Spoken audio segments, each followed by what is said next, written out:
జ్ఞాపకం చేస్తున్నాడు. చదవబడిన వాక్య భాగాలు మనం గమనించి చూస్తుంటే బైబిల్ అందరూ కూడా సిద్ధంగా ఉంచుకొని అవకాశం వచ్చినప్పుడు చదవండి. ఒకరే చదవాలని ఏం లేదు, ఒక్కొక్కరు అతి సమయాన్ని వినియోగించుకోండి. ప్రియులరా, ఈరోజు వాక్య భాగములో మనం గమనించి చూస్తా ఉంటే పాత నిబంధన పాఠ్య భాగములో ప్రవక్త అయిన యెషయా రాసినటువంటి గ్రంథాన్ని మనం గుర్తు చేసుకుంటున్నాం. యెషయా ద్వారా దేవుడు మనతో మాట్లాడుతున్నారు. 58వ అధ్యాయం అంతా కూడా ఇక్కడ దేవునికి ఇష్టమైన ఉపవాసం ఏంటి అసలు? అంతేకాదు, బేస్ పెట్టి త్వరగా కొంచెం పెడితే ఆ ఊపిరి ఫ్రీ ఉండదు, కొంచెం దూరం ఉందట, మరి ఇట్లాగా కొద్దిగా ఒక్క. కాబట్టి ప్రియ దేవుని బిడ్డలారా, మన నిజ జీవితాల్లో దేవునికి ఇష్టమైన ఉపవాసం అంటే ఏంటి? ఆ ఉపవాసం చేస్తే వచ్చే ప్రయోజనాలు ఏంటి? కాబట్టి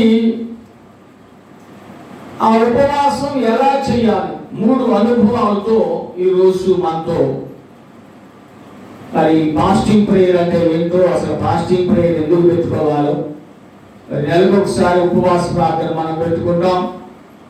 చాలా మంది శ్రమల్లో ఉన్నప్పుడు, శోధనలో ఉన్నప్పుడు, బాధల్లో ఉన్నప్పుడు కూడా పెట్టుకుంటూ ఉంటారు.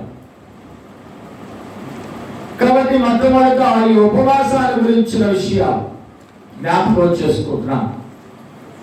రెండవది ప్రియ దేవుని బిడ్డలారా, అందువల్ల శత్రువులను ప్రేమించుడి ఈ ఉపవాస ప్రార్థన ద్వారా మనం నేర్చుకునే మాట. రెండవ మాటను మనం చూస్తూ ఉంటే ఈ యొక్క పాత నిబంధన ద్వారా మనం తెలుసుకునేది, నీ రక్త సంబంధిని ప్రేమించు. ఎవరు ప్రేమించాలమ్మా? రక్త సంబంధిని ప్రేమించాలి మొట్టమొదట.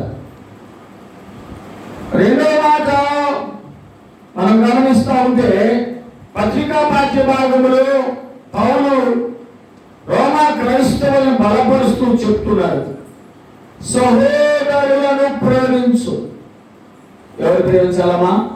సహోదరులను. మూడో మాట సువార్త పాఠ్య భాగంలో మనం చూస్తూ ఉంటే మత్తయి రాసిన సువార్తలో అక్కడ 5వ అధ్యాయంలో మనం చూస్తున్నాం, శత్రువులను ప్రేమించు. 3 మాటలు. ఒకటి, నీ రక్త సంబంధిని ప్రేమించు పాత నిబంధన ద్వారా. పత్రికా పాఠ్య భాగం ద్వారా పౌలు ఏం చెప్తున్నాడంటే, నీ సహోదరులను ప్రేమించు. సువార్త పాఠ్య భాగంలో మనం గమనించి చూస్తుంటే మత్తయి రాసిన సువార్తలో 5వ అధ్యాయం ద్వారా మనం ఏం చెప్తున్నామంటే, శత్రువులను ప్రేమించు. 3 రకాల అనుభవాలు మనం నేర్చుకోవాలని జ్ఞాపకం చేస్తూ ఉన్నారు. అయితే ఈ సమయంలో ప్రియమైన దేవుని బిడ్డలారా, మనం ఒకసారి గమనించి చూద్దాం. వీటన్నిటిని గురించి చూస్తూ ఏ పేరు పెట్టాలి, ఈ యొక్క సందేశానికి ఏ పేరు పెట్టాలని ఆలోచన చేస్తే నేను తలంచాను, క్రైస్తవ ప్రేమ అనే మాట గుర్తొచ్చింది. క్రిస్టియన్ లవ్, క్రైస్తవుల ప్రేమ ఎలా ఉండాలి? ఈ 3 రకాల లక్షణాలు లేకపోతే వారు క్రైస్తవులని పిలవబడరు. క్రైస్తవులు అని పిలవబడాలంటే, యేసుక్రీస్తు ప్రభువుని నమ్మిన వారు అని చెప్పుకోవాలంటే ఈ 3 అనుభవాలు కావాలి. అందుకోసం ప్రియమైనటువంటి దేవుని బిడ్డలారా, మొట్టమొదట అనుభవాన్ని మనం చూద్దాం. ప్రియమైన దేవుని బిడ్డలారా, ఈ యొక్క ఉపవాస ప్రార్థనలో మనం గమనించి చూస్తూ ఉంటే ప్రవక్త అయినటువంటి యెషయా రాసిన గ్రంథం మనం చూద్దాం. బైబిల్లో వారు చూడండి. అక్కడ ఈ యెషయా రాసిన గ్రంథములో మనకు కనపడేది ఏంటంటే, నీ రక్త సంబంధికి ముఖము తప్పించవద్దు. నీ బంధువులు వస్తారు, నీ అన్నదమ్ములు కానీ, నీ అక్క చెల్లెలు కానీ, నీ బంధువులు కానీ ఎప్పుడైనా ఆపదని నీ దగ్గరికి వచ్చినప్పుడు నువ్వు చాటు వేయకూడదు, దేవుడు నేను దీవించిన తర్వాత. కాబట్టి మొట్టమొదటిగా ఈ సమయంలో మాటను ధ్యానం చేసేటప్పుడు దేవునికి ఇష్టమైన ఉపవాసం ఏమిటంటే, ప్రియమైన దేవుని బిడ్డలారా, అక్కడ మనం గమనించి చూస్తూ ఉంటే ఉపవాసాన్ని గురించి ఎందుకు చెప్తున్నాడు అక్కడ? దుర్మార్గుడు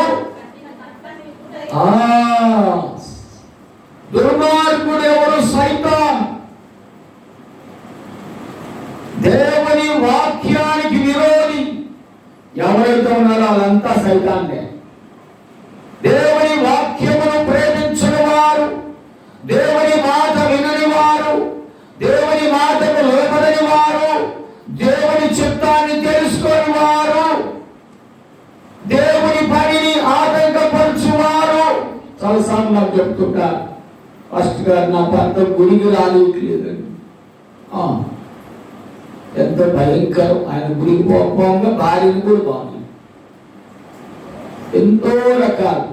ఒక తల్లి మధ్య చెబుతుంది, నేను ప్రార్థన కొడుతూ నా మీద అనుభవం అండి, నా భర్తకు ఎంత గౌరవం.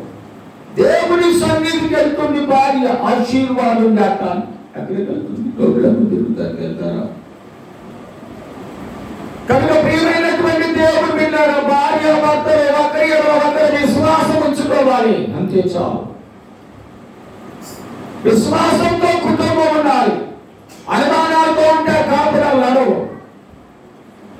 ప్రియమైన దేవుడు బిడ్డలారా, అందుకని ఇక్కడ నేను గుర్తు చేస్తున్నాను, దుర్మార్గుడు కట్టిన కట్లున్నాయి. ప్రతి ఇంట్లో కొన్ని గృహాల్లో భర్తలు కట్టేస్తున్నాయి, కొన్ని గృహాలలో భార్యలు కట్టేస్తున్నాయి, కొన్ని గృహాల్లో పిల్లలు. ఒక తల్లి చెప్తుంది, నా పిల్లలు అసలు మాట వినట్లేదు పాస్టర్ గారు. రాజమేళ నుంచి మొన్న ఒక కుటుంబం నాకు ఫోన్ చేసి, మా వాడు వాడి స్నేహితులు పొడిచి వచ్చాడు పాస్టర్ గారు. ఎంత భయంకరం! బాబా, వాడికి తల్లి లేరు పాస్టర్ గారు, తండ్రి లేరు పాస్టర్ గారు, వాడిని చూసేది మేమే పాస్టర్ గారు. వాళ్ళు నడవలసిన త్రోవని నేర్పోతే జాగ్రత్త. ఎంత భయంకరం! క్రమశిక్షణ బిడ్డల్ని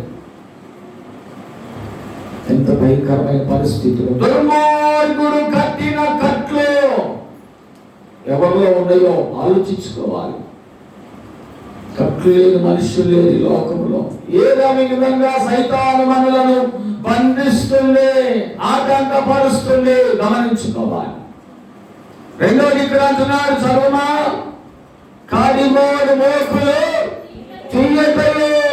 ప్రియమైన దేవుని బిడ్డలారా, బంధకాల్లో ఉంటారు చాలా మంది. బంధకం,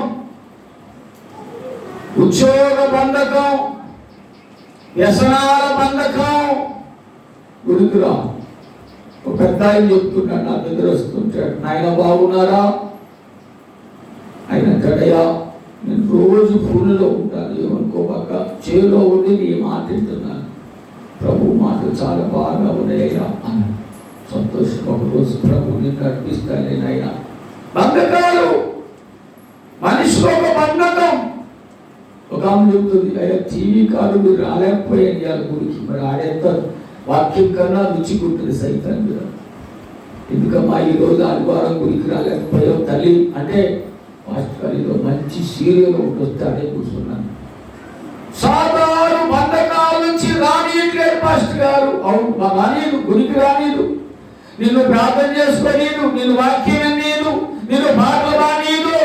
సైతాను దేవుని పని జరుగుతుంటే నేను బయటికి వెళ్ళమని చెబుతా ఉంటుంది. పాస్టర్ గారు కనబడబాక, పాస్టర్ గారితో మాట్లాడబాక, దూరంగా ఉండు. ఇంకా వారికి ఇష్టం ఉండదు దేవుడు అంటే, నీకు తెలుసో లేదు. ఎప్పుడు మనము దేవుని సన్నిధికి దూరం ఉంటున్నారో అప్పుడు సైతాను మనల్ని వాడుకుంటున్నారని గుర్తించాలి మీరు, నేనైనా. అందుకని ఇక్కడ గుర్తు చేస్తున్నాడు, బంధకముల నుండి విడుదల కలిగించాలి, బాధించబడిన వారిని విడిపించాలి. చాలా మంది బాధింపబడుతున్నారు. ఆచారాలు, సాంప్రదాయాలు. ఒక సహోదరు నాకు చెప్తా ఉంది, పాస్టర్ గారు, మా తల్లిదండ్రులు బలవంతంగా అన్యులు మారణ వారికి ఇచ్చి చేశారండి. వాళ్ళేమో ప్రభుని ప్రార్థన బట్టి వాళ్ళు కూడా మార్చుకుంటారేమో కదండి. నా భర్త హింసిస్తున్నాడు, జీవములే వాడి చుట్టూ నన్ను తిప్పుతున్నాడు. నేను చిన్నప్పుడే దేవుని నమ్ముకున్నా, చిన్నప్పటి నుంచి మారు మనసు పొందాడు, బాప్తిసం తీసుకున్నాడు. అనేక మంది దైవజనులు మహాసభలకు వెళ్తారు. కానీ నన్ను మా అత్తగారు నా భర్త బంధిస్తున్నారు. మా అమ్మోళ్ళకు చెప్పుకోలేక నేను బాత్రూంలోకి వెళ్ళి ప్రార్థన చేసుకుంటున్నాను. బాత్రూంలో దాచిపెట్టుకున్నాను బైబిల్. ఎంత భయంకరమైన హింసలో ఉన్నారో చూడండి. చాలా మందికి స్వేచ్ఛ లేదు. గొల్లపాలెంలో పాస్టర్ గారు వస్తున్నాడు, వాక్యాలు జరుగుతున్నాయి. హైదరాబాదులో స్వేచ్ఛ లేదు. నిమిషానికి ఒకడు వస్తాడే, నేను ఎవరు వాక్యం చెప్పన్నాడు. ఇక్కడ ఏదో సొంత అయినట్టు, వాడు సొంతం అయినట్టు. ప్రార్థన చేయొద్దు, వాక్యం చెప్పద్దు, గుడి తీసేయి. ఎంత భయంకరమైన సైతాలు ఉన్నాయో లోకంలో మీకు. దేవుడు మనకు స్వేచ్ఛనిచ్చాడు, దేవుడు మనకు స్వాతంత్రం ఇచ్చాడు. దేవుడిచ్చిన స్వాతంత్రాన్ని వినియోగించుకోవట్లా, బంధకాల్లో ఉంటున్నారు ఇళ్లలోనే. ఇప్పుడు ఎన్ని మనందరం రోడ్ల మీద దిగితే ఇళ్లలో 3 గంటలు ఉంటారు మనకన్నా. ఎంత భయంకరం. ప్రియమైన తల్లులను ఇక్కడ గుర్తు చేస్తున్నాడు. బాధించబడిన వారిని ఆచారాలు, సాంప్రదాయాలు, కట్టుబాట్లు, ఎంత భయంకరమైన విషయాలు చూద్దాం. ప్రతి కాడిని వీరగా కొట్టుటయో. ప్రియ దేవుని బిడ్డలారా, రకరకాల బాధలు ఉన్నాయి. కొంతమందికి ఆర్థిక సమస్యలు. నా భర్త పంచలేదు పాస్టర్ గారు. ఒక తల్లి మొన్న ఫోన్ చేసి చెబుతుంది, నేను ఎక్కడి నుంచి కుటుంబాన్ని పోషించాలి పాస్టర్ గారు, 2 బిడ్డలు పాస్టర్ గారు, ప్రతిదీ నేనే కొనుక్కు రావాలి పాస్టర్ గారు, నా శక్తికి మించి ఉంటుంది పాస్టర్ గారు. సమాజం భయంకరంగా, ఎవరు సహాయం అడిగినా నాపై అపవాదులు అవుతున్నాయి పాస్టర్ గారు, ప్రార్థన చేయండి. ఎలాంటి సమస్య? ఆర్థిక సమస్యలు మనిషిని కృంగదీస్తాయి. సేవా జీవితంలో ఎన్నో అనుభవించాను ప్రారంభం నుంచి. కనుక మంచి తిండి లేకపోతే, మంచి బట్ట లేకపోతే, మంచి గృహం లేకపోతే ఎంతో చింత. దేవుడు ఎప్పుడు మనం పైకి తీసుకొస్తాడు, ఎప్పుడు మన దారిద్ర్యాన్ని తొలగిస్తాడని ఎదురు చూస్తూ ఉంటారు. కనుక ప్రియ దేవుని బిడ్డలారా, ఇక్కడ అంటారు ప్రభు చెప్తున్న మాట మనం చూస్తూ ఉంటే అక్కడ ప్రతి రాజకీయ మతపరమైన బాధలన్నిటిలో నుండి విడుదల చేయాలి. దానికోసం ఉపవాస ప్రార్థన, దేవుని ఆరాధించుకోవడానికి, దేవుని స్తుతించుకోవడానికి. మన శ్రమలలో, శోధనలు, బాధలు, ఇరుకులు, నిందలు, హింసలు జయము పొందటానికి ఏం కావాలమ్మా? ఉపవాస ప్రార్థన కావాలి. ఉపవాస ప్రార్థన చేయాలి. ఈ ఉపవాస ప్రార్థన చేసేటటువంటి మనకి ఎలాంటి యోగ్యత ఉండాలి? 2 మాట అక్కడ యోగ్యత కూడా గుర్తు చేస్తున్నారు. చాలా మంది ఉపవాసాన్ని గురించి చూడండి బైబిల్ గ్రంథములో, మత్తయి రాసిన సువార్తలోనే మనం చూస్తాం. నీవు ఉపవాసము చేయునప్పుడు ఎక్కడ ఉండాలా? గదిలోనికి వెళ్ళి తలుపు వేసుకొని రహస్యమందున్న నీ తండ్రికి ప్రార్థన చేయము. కొత్త సంవత్సరంలో రాబో మనం ప్రతి ఇంటిలో ఒకరోజు ఉపవాస ప్రార్థన పెట్టుకోవాలి. ఎప్పుడు పెట్టుకుంటారో మీ ఇష్టం. ఉపవాస ప్రార్థన పెట్టుకున్న వాళ్ళు అడగండి. పెట్టుకున్న తర్వాత నీకేం మేలు జరిగింది అమ్మని వాళ్ళని అడగండి. పెట్టుకున్న వాళ్ళందరికీ చెప్తున్నా, ఏదో చచ్చిపోయిన ప్రార్థన పెట్టడం కాదు, మా అబ్బాయి పుట్టాడని ప్రార్థన పెట్టడం కాదు. నీ ఇంటిలో ఒక దినం ఉపవాస ప్రార్థన సన్నిధి జరగాల. ఉపవాస ప్రార్థన సన్నిధి నీ ఇంట్లో జరిగినప్పుడు నీ ఇంట్లో దుర్మార్గం కట్టిన కట్లన్నీ కూడా విడుదల పొందుతాయి. మనందరం ప్రార్థించినప్పుడు, సంఘము ప్రార్థించినప్పుడు సంఖ్యలో విడిపోతాయి. ఆలోచించుకోండి. నీ ఇంటిలో ఉపవాస ప్రార్థన. ఒక అమ్మ చెప్పింది, మా పొలం బాగా పండలేదు, దేవుడి సన్నిధిలో ప్రార్థన పెట్టాలి. అడుగుదాం దేవుడు, ఎందుకు పండలేదు ప్రభువా, ఎందుకు మాకు పోషణ ఇలా, నువ్వేం తప్పు చేశావు, ఏ విషయంలో నేను నీకు దూరంగా ఉన్నావు చెప్పు, సరి చేసుకుంటాం. మనం సరి చేసుకుంటే మరలా ప్రభు ఇస్తాడు. అమ్మకు నేను చెప్పాను, నీ ఇంటిలో ఉపవాస ప్రార్థన. ఒక తల్లి చెప్పింది, మా కోడలకు 3 నెలల గర్భిణీ పోయింది. ఫస్ట్ గా ఉపవాస ప్రార్థన పెట్టుకో, ఉపవాస ప్రార్థనే.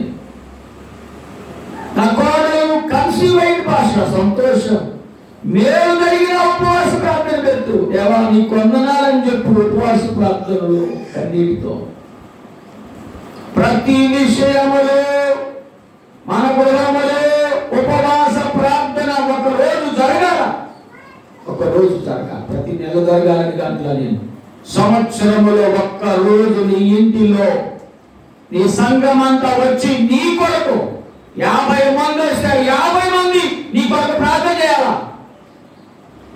నీ కష్టాలు, నీ బంధకాలు అన్ని తెగిపోతాయి. హల్లెలూయా. నన్ను పెంచావు నీవు, నన్ను పోషించావు నీవు, నన్ను పెంచావు.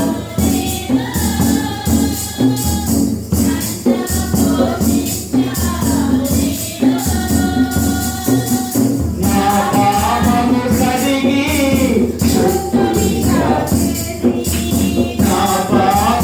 కడిగి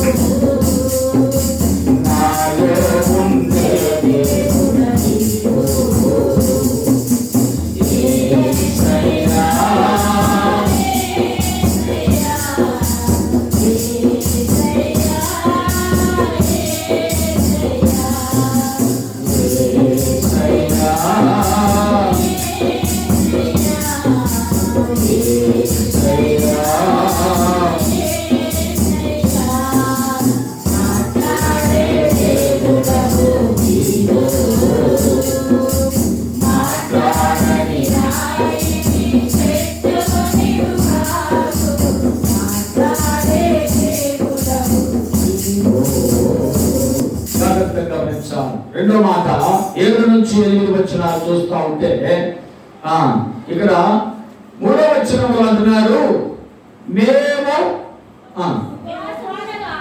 ఉపవాసముండగా నువ్వెందుకు చూడవు,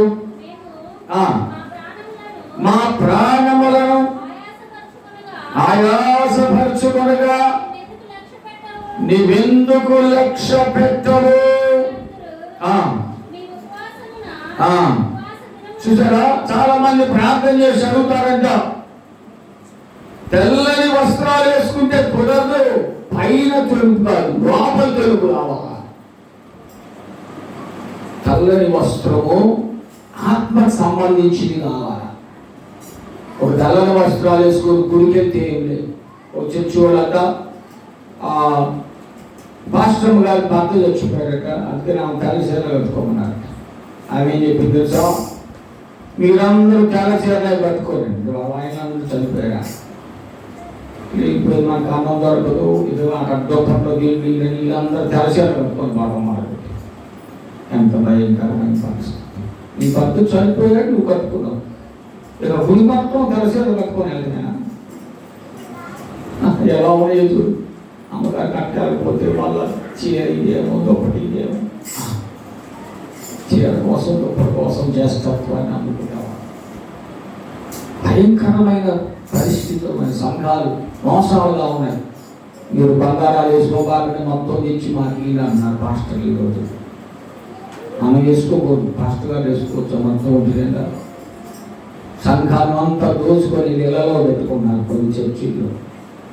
ప్రియమైన దేవుని బిడ్డలారా, నేను గుర్తు చేస్తున్నాను, ఇక్కడ అంటున్నాడు, ఎలాంటి ఉపవాసము, నువ్వు దుర్మార్గులు పనులు చేస్తున్నావు, ఇక్కడ వ్యాపారాలు చేస్తున్నావు, కఠినమైన పని చేయిస్తున్నావు పనుల చేత. ఇలాంటిది కాదు. నువ్వు చేయాల్సిన పని ఇక్కడ ప్రభు చెప్తున్నారు. నీ ఆహారము ఆకలి కొనిన వారికి పెట్టుటయు. అంటే ఏంటంటే ఇవాళ ఉపవాసం ఉంటే నీ ఇంట్లో నీ భర్త, నీ భార్య, పిల్లలు 200 ఖర్చు అవుతుందనుకో నీ ఇంటికి. ఈ 200 రూపాయలు తీసుకొని వెళ్ళి నువ్వు కడుపు మార్చుకొని దేవుని సన్నిధిలో ప్రార్థన చేసి ఆ డబ్బులు ఎవరైతే నిజంగా పస్తున్నారో, ఆకలితో ఉన్నారో, తిండి లేకున్నారో వాళ్ళకి పెట్టి వాళ్ళు తింటుంటే మనం సంతోషించాలి. ఉపవాస ప్రార్థన ఉద్దేశం. చాలా మంది ఉపవాస ప్రార్థనకి ఉపవాసంతో రాట్లు మనకి వెళ్ళి మనం ప్రార్థన పెట్టు పెట్టామనిపించుకోవడానికి. వచ్చే నెల ఉపవాస ప్రార్థన ఉపవాసంతోనే రండి. ఏ ప్రాణం బాగోలేండి, నాకు బాగోలేదు. దేవుని సన్నిధిలో మనం జయము పొందాలంటే తలంచుకొని ఉపవాసంతో రావాలి. మనం నీ భర్త కోసం, నీ పిల్లల కోసం, నీ కుటుంబం కోసం, నీ సమస్యల కోసం, నీ పిల్లల ఉద్యోగాల కోసం, ఇల్లు నిర్మాణం కోసం దేవుని సన్నిధిలో అంగలార్చాలి. ఉపవాసం నిధిలో. కనుక ప్రియ తల్లుగా ఇక్కడ అంటున్నాడు, ఆకలి గురి నాకు ఆహారం పెట్టుకోము. నీ రక్త సంబంధికి మొహము తప్పించుకుంటున్నాయో. పిల్లరా, రెండో మాట జాగ్రత్త గుర్తించాలి. నీ రక్త సంబంధి, నీ చిన్నారి కొడుకో, పెద్దనాన్న కొడుకో ఏదో పరిస్థితి బాగాక నీ ఇంటికి వస్తాడు. ముందు భోజనం పెట్టు, నీళ్ళు అయ్యా కాళ్ళు కడుక్కో, ముందు అన్నం, తర్వాత నీ కష్టాలు ఏదో మేము చూస్తాం. అమ్మాయి సంగతి అయ్యా మా ఊళ్ళో ఒక చిన్న సహాయం కావాలని వచ్చాడు నా దగ్గరికి. ఏం సహాయం? గుడి కట్టుకుంటున్నాం. నాకు కలిగి ఇదిగో, నాకు కలిగింది ఇది కానుక, మా కుటుంబ సభ్యులందరితో ఈ కానుక దైవ సంబంధమైన పనితో వచ్చు. ముందుగా కాళ్ళు కడుక్కో, భోజనం లేదు. నీ కుటుంబం నువ్వు ఎలా ఉన్నారు? ఇదిగో మా దగ్గర 2 వస్త్రాలు ఉన్నాయి, నువ్వు నీ భార్య తీసుకో, పిల్లలు తీసుకోండి. నాకు ఉన్నాయి. నాకు ఎవరో బట్టలు ఇచ్చారు పాస్టర్ గా, 4 చొక్కాలు 2 మిగిలి, నువ్వు కుట్టించుకో. నాకు కలిగింది, నేనేంది లేదా? ప్రియమైన దేవుని బిడ్డ, నీ రక్త సంబంధి వచ్చినప్పుడు లక్షలు డబ్బులు కూర్చి చెడ్డగా అవసరం నీకు ఇవ్వగలిగింది. అతను తిరిగి ఇవ్వలేనంత ఇవ్వండి. ఎక్కువ డబ్బులు ఇచ్చి పరవెచ్చుకోవాలి.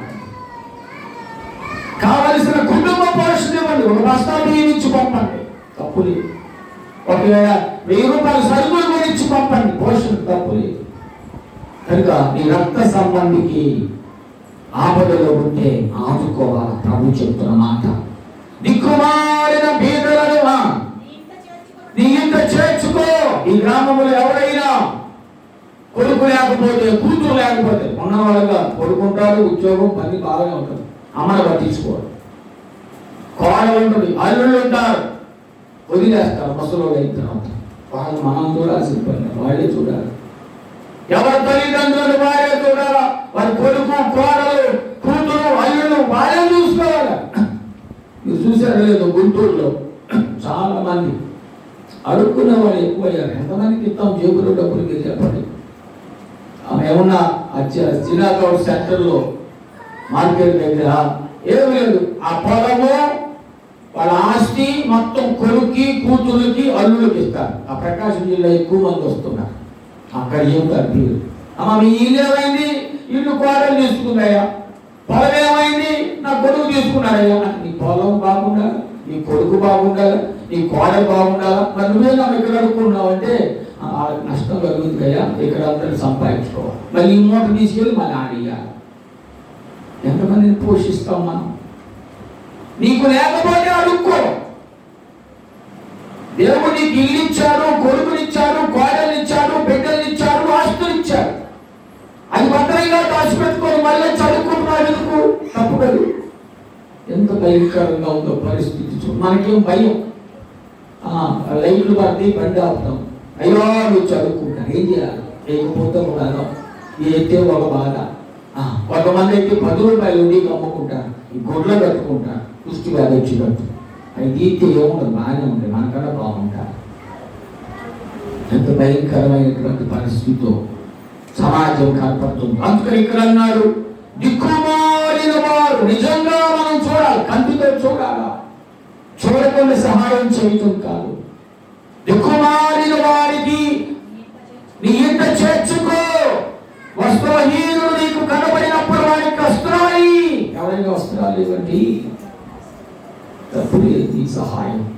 అట్లా చేస్తే ప్రియమైన దేవుడు పెట్టారా, అప్పుడు దేవుడు మనవి ఆలకించగలడు. ప్రియమైనటువంటి దేవుడు పెట్టారా, ఇదే దేవుడికి ఇష్టమైన ఉపవాసము. ప్రియమైన దేవుడు పెట్టారా, అప్పుడంట మన జీవితాలు ఏం జరుగుతుంది? ప్రయోజనము వెలుగు వేకువ చుక్క వలె ఉదయించును. రెండోది, స్వస్థత శీఘ్రముగా లభించును. నీ నీతి నీ ముందర నడుచును. యెహోవా మహిమ నీకు కావలి కాయును. అప్పుడు దేవుడు ప్రత్యుత్తరమిచ్చును. నీ ఎముకలు బలపరచును. నీవు నవలు కట్టిన తోట వలెను పచ్చని జీవితము కలిగిందేమో. పాడైనవి బాగు చేయువాడవని మంచి పేరు లభించును. ఇలాంటి ఉపవాసం కావాలి. కనుక ప్రియమైన తల్లులారా, దేవుని బిడ్డలారా, నీ జీవితంలో నా జీవితంలో ఈ రోజు నుంచి మనందరూ కూడా ఎలాంటి ప్రేమ రక్త సంబంధి వచ్చినప్పుడు మనం గుప్పెళ్ళు గుప్పేటటువంటి వారుగా ఉండాలి. ఎదవాకి తను నీవు నిలచి నా హృదయాన్ని కట్టావు ప్రభువా. ఎదవాకి తను నీవు నా హృదయాన్ని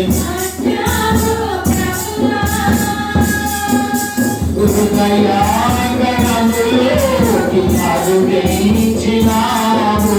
హృదయాంగనములోకి నాకెంతో ఆనందమే, నాకెంతో ఆనందమే.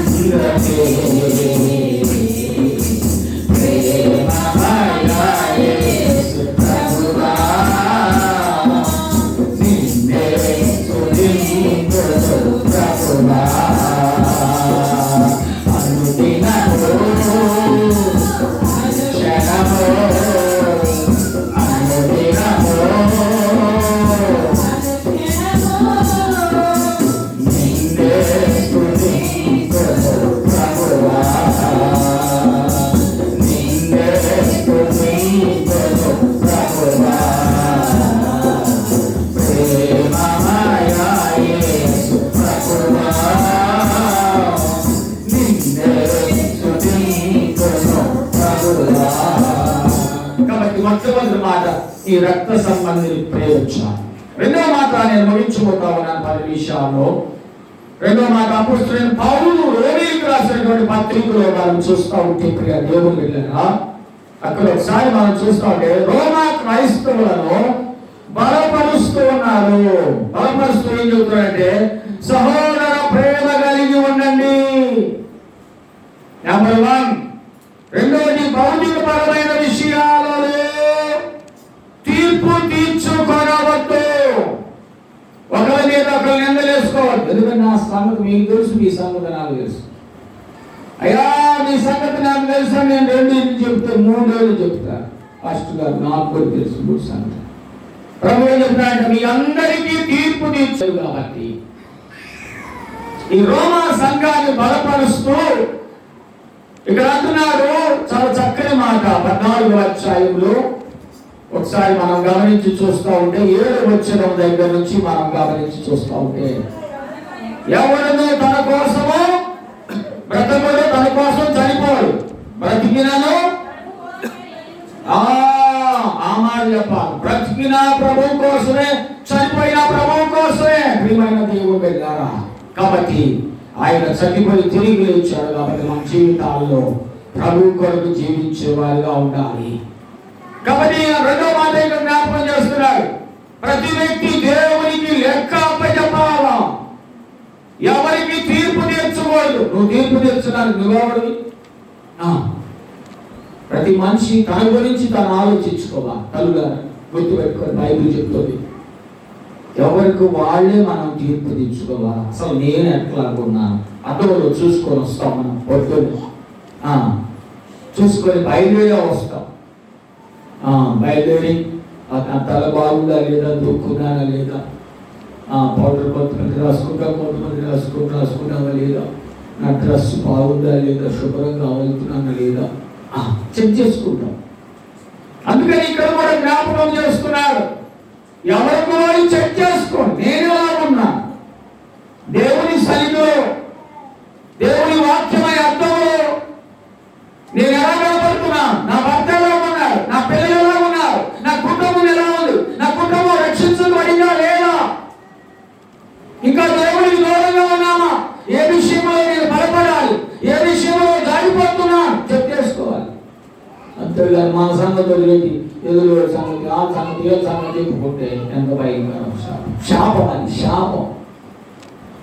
తీర్పు తీర్చవద్దు, తీర్పు తీర్చడానికి ఎవరున్నారు ప్రభు అంటున్నాడు.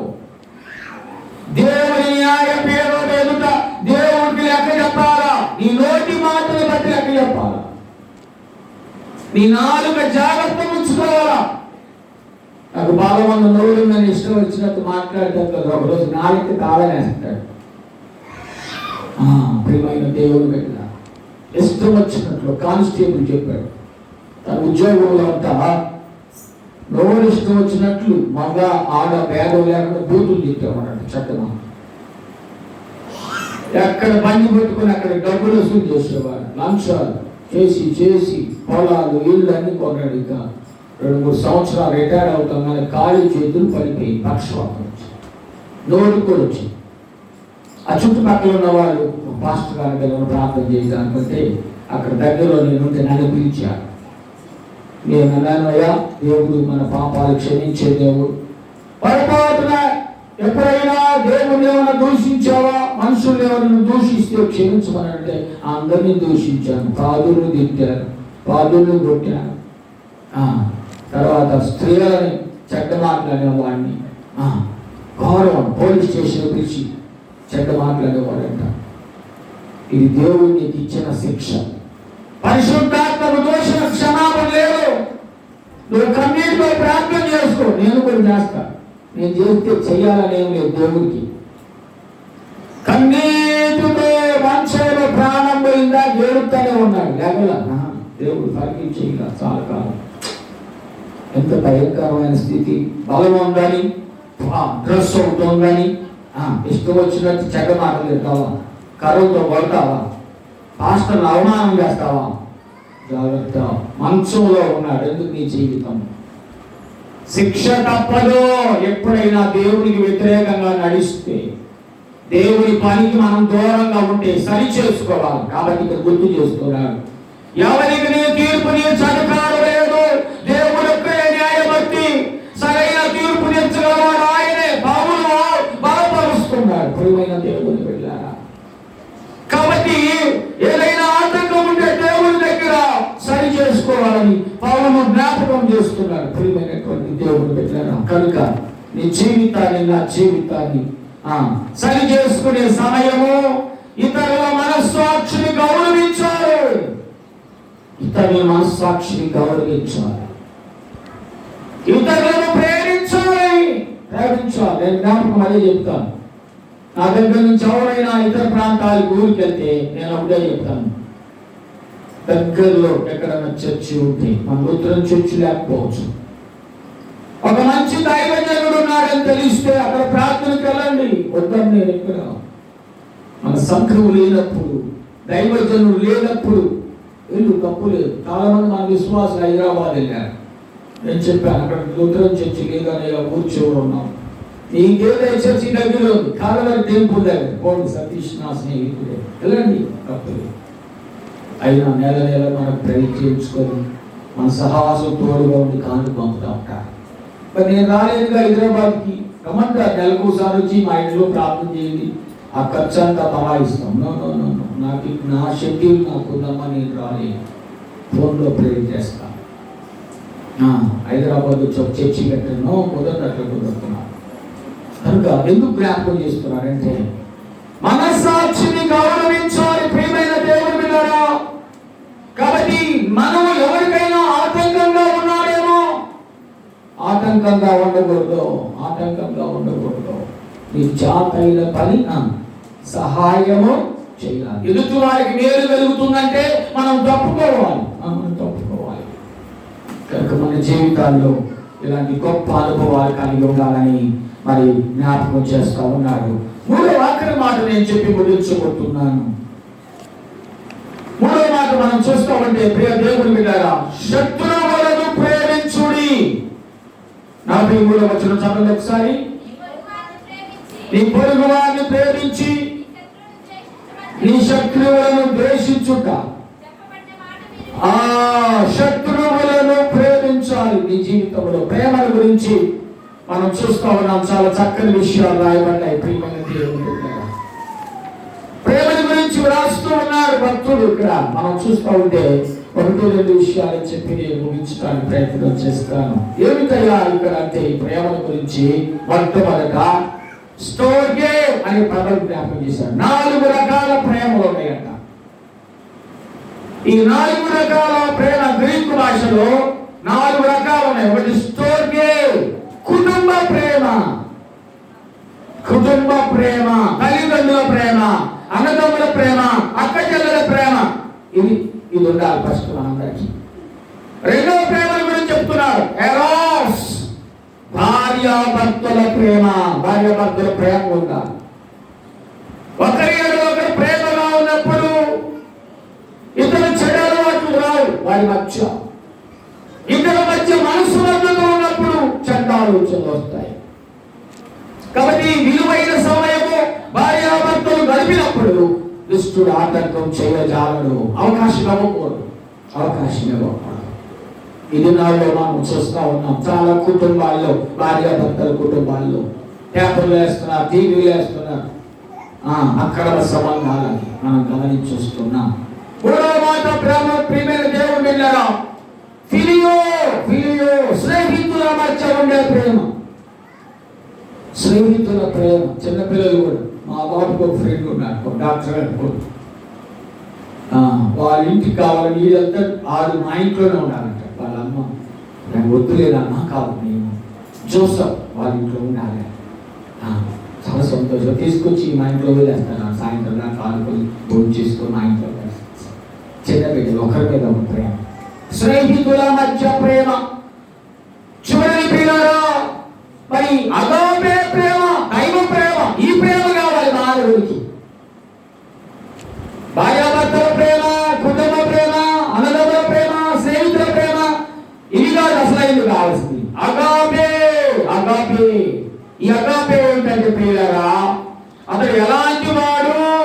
ఒక వ్యక్తిని చూసినప్పుడు ఏమి చేస్తాడు, ఎలా ప్రవర్తిస్తాడు, మన చుట్టమా, మన బంధువా, మన కులమా? చాలా మంది అడుగుతారు, ఇదే కులం అని. ఎక్కడ పల్లెటూరు వెళ్ళాము, మంచిగా ఏమన్నారు అనుకో, ఇదే క్యాస్ట్, నేను క్యాస్ట్ ఇస్తే మంచిగా వెళ్తారు. మేము కూడా నీ క్యాస్ట్ ఏనండి. క్యాస్ట్ మనిషిని కోరితే క్యాస్ట్ వచ్చుతా. తల్లి గర్భములో దేవుడు చిన్న రక్తపు మొదతో చేశాడు మనల్ని.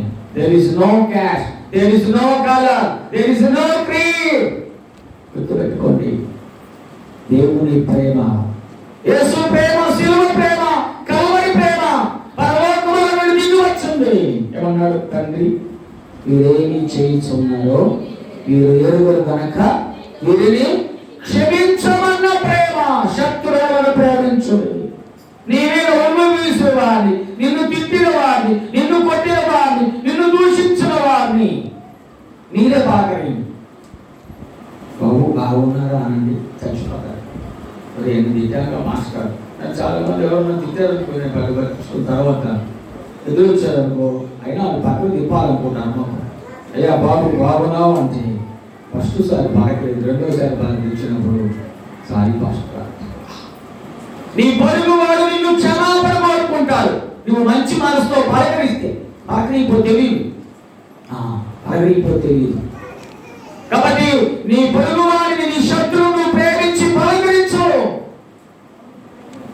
అప్పుడు అదే యేసు ప్రేమ, శిలువ ప్రేమ, మరణము వరకు మనలను ఆదరించే ప్రేమ, కల్వరి ప్రేమ.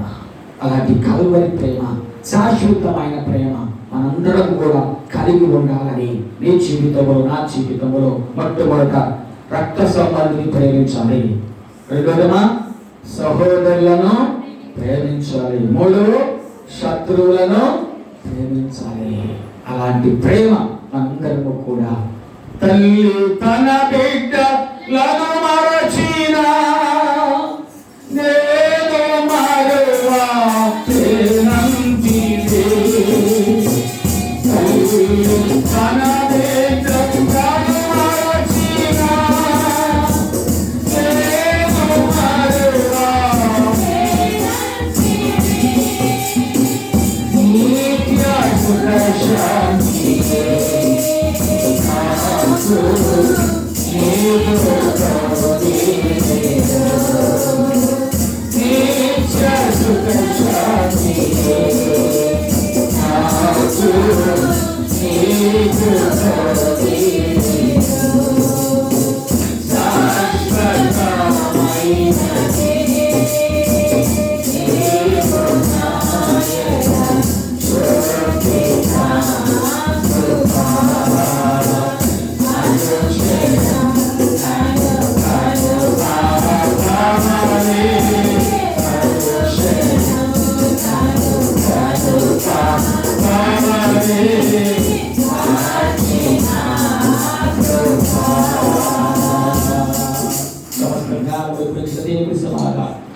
యేసుక్రీస్తు మీ హృదయములకు తలంపులు కావాలి ఉండుగాక. ఆమేన్. దేవా నాయను శుద్ధ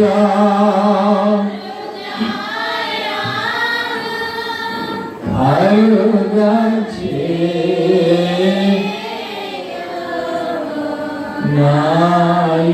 నాయంతర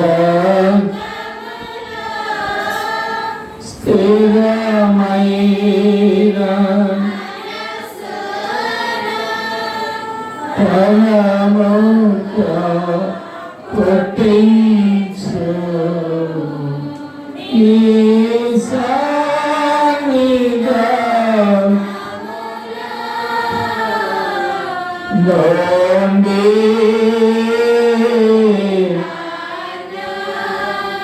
త్రోసి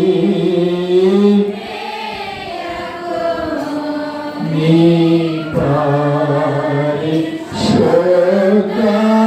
పరిశుద్ధాత్మను నా యొద్ద తీసి నీరా